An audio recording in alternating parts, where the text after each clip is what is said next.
regarde l'autre rive et une fois de plus, une grande foule s'assembla près de lui.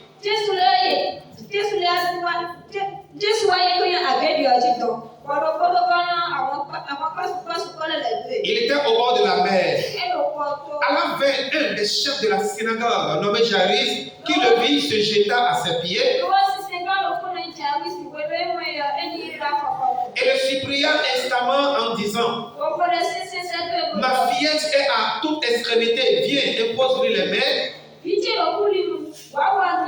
afin qu'elle soit sauvée et qu'elle vive. L'insomnie de Jairus.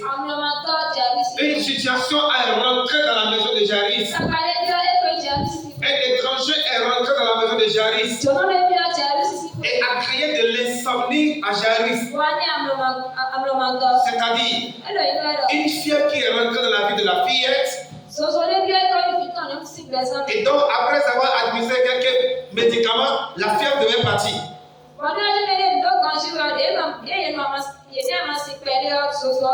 Mais cette fièvre est en train de persister. L'enfant devient pâle. Les choses commencent à devenir compliquées. Personne ne peut plus dormir aisément dans la maison.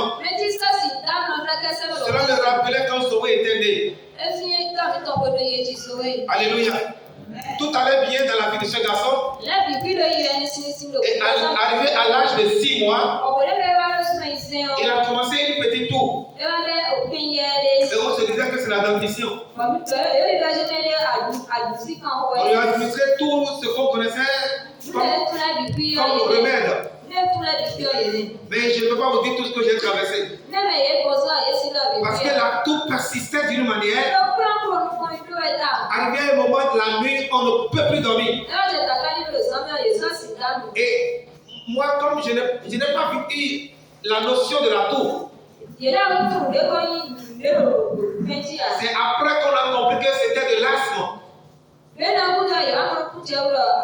Le petit garçon toussait jusqu'à ce que les côtes lui faisaient mal. Tu ne peux plus le prendre facilement. Je vous dis bien aimé, c'était vraiment compliqué. Il toussait à tout bout de champ. Et quand il dit comme ça là, c'est pour commencer, ça fait plus de 30, ça fait 30 minutes de fois après qu'il se calme. Un enfant de 6 mois. Vous imaginez l'état des parents? Tout produit qu'on nous prodiguait, qu'on nous conseillait, on achetait. Mais la toux ne partait pas. Alléluia. C'était difficilement que la toux s'est calmée. Ça va? On s'est dit gloire à Dieu, oh le Seigneur a exaucé la prière. Tu n'as rien encore passé. 6 mois après, lorsqu'il allait faire 1 an, il a encore déclenché encore la toux d'une autre manière. Et cette fois-ci, il n'y a pas de cadeau. Le souffle était à peu près. Alléluia. Alléluia. On a prié fatigué. Mais une fois, j'ai dit on va aller rester sur la montagne. Et c'était ici on devait rester. On priait. À tout moment j'étais avec lui. Pour qu'il dorme, il faudra que je le mette sur moi. Prier pendant des heures. Mais lorsque le jour est arrivé et que le Seigneur voulait le guérir, il y a une maman qui avait accompagné quelqu'un pour venir prier sur la montagne ici. C'est à elle que le Seigneur donne la révélation. Cette nuit-là, je disais au Seigneur, si tu as pu guérir la fille de Jairus, tu vas guérir Zoé. C'était après cette prière qu'il s'est endormi. Et la nuit là, les anges médecins sont venus le prendre. Lui, il dormait sur moi. Le bureau était là où il a placé de l'eau derrière là-bas. Amen.